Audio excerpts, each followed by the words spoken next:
Hai, jumpa lagi dengan Dr. Hari. Kali ini saya ada di Pantai Lokon, Provinsi Gorontalo, Kabupaten Gorontalo Utara.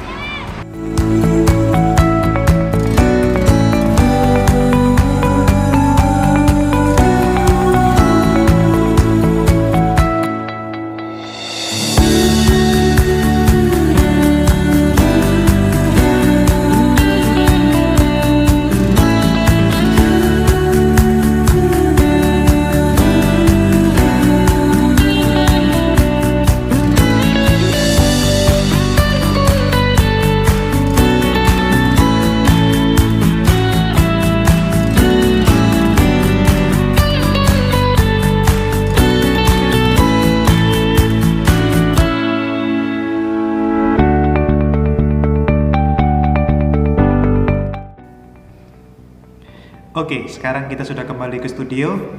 Topik kita kali ini yang akan kita bahas adalah seputar tentang asam urat. Asam urat ini sebenarnya sudah diketahui manusia sejak lama, kira-kira sekitar 2640 sebelum Masehi. Bangsa Mesir ketika itu mengetahui asam urat ini sebagai podagra, yaitu penumbukan asam urat pada jempol kaki besar.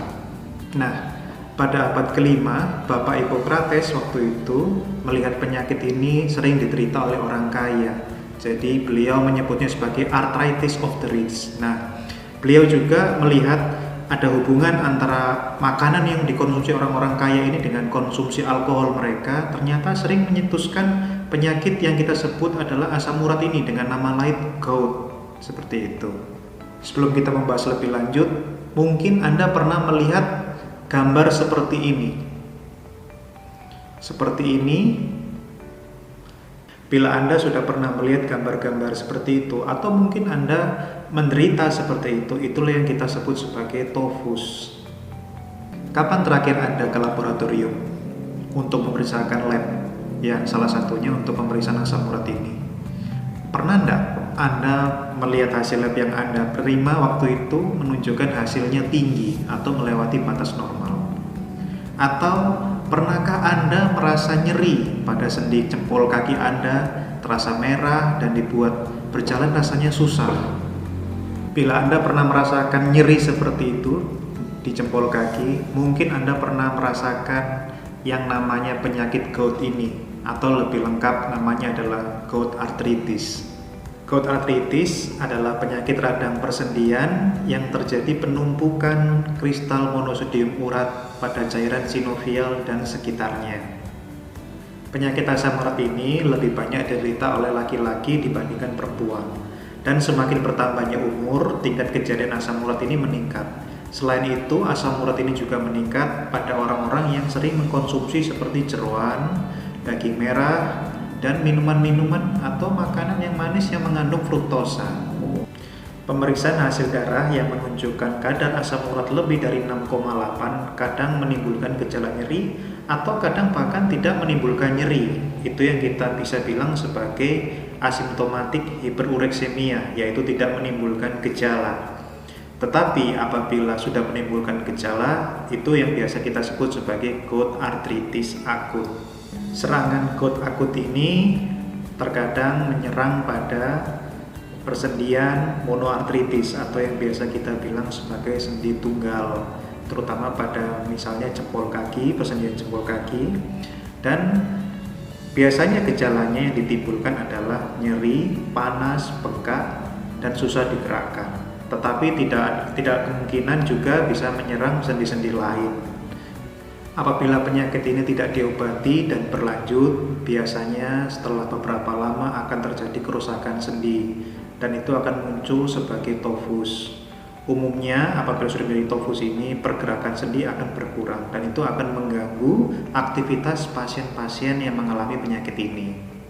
Bila Anda bertanya, "Dok, kalau saya ke rumah sakit atau ke laboratorium, kira-kira apa yang harus diperiksa?" Nah, biasanya pada pasien-pasien asam urat ini kita periksakan yang pertama adalah kadar asam urat serum. Kemudian yang kedua, umumnya juga kita periksakan pemeriksaan darah rutin, urium dan kreatinin untuk memeriksa fungsi ginjal, dan pemeriksaan gula darah. Pada kondisi-kondisi tertentu seperti pada penyakit gout yang berat, yang mengakibatkan persendian ini menjadi susah untuk digerakkan, umumnya dokter akan memeriksakan foto ronsen. Foto ronsen persendian tujuannya adalah melihat adanya erosi pada persendian yang terkena. Sekarang kita tiba pada diet yang harus dikurangi pada pasien yang menderita GOUT atau asam urat tinggi.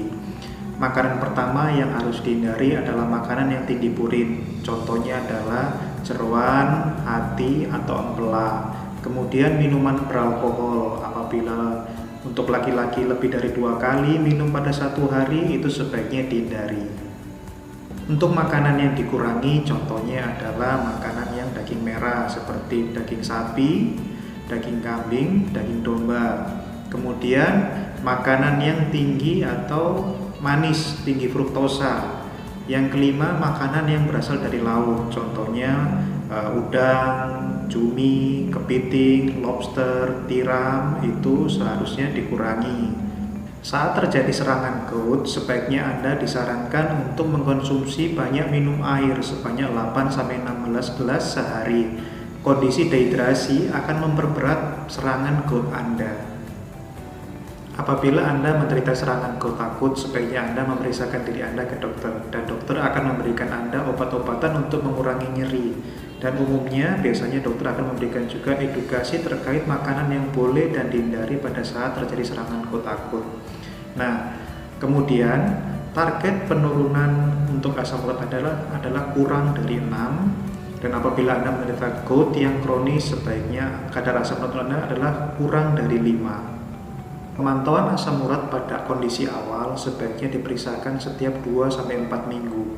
Tetapi apabila sudah mencapai target, pemeriksaan asam urat Anda dapat diperiksakan setiap 3-6 bulan sekali.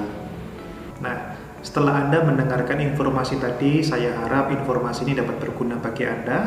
Dan tetap stay tune pada channel ini, dan kami akan memberikan informasi kesehatan lainnya pada episode selanjutnya.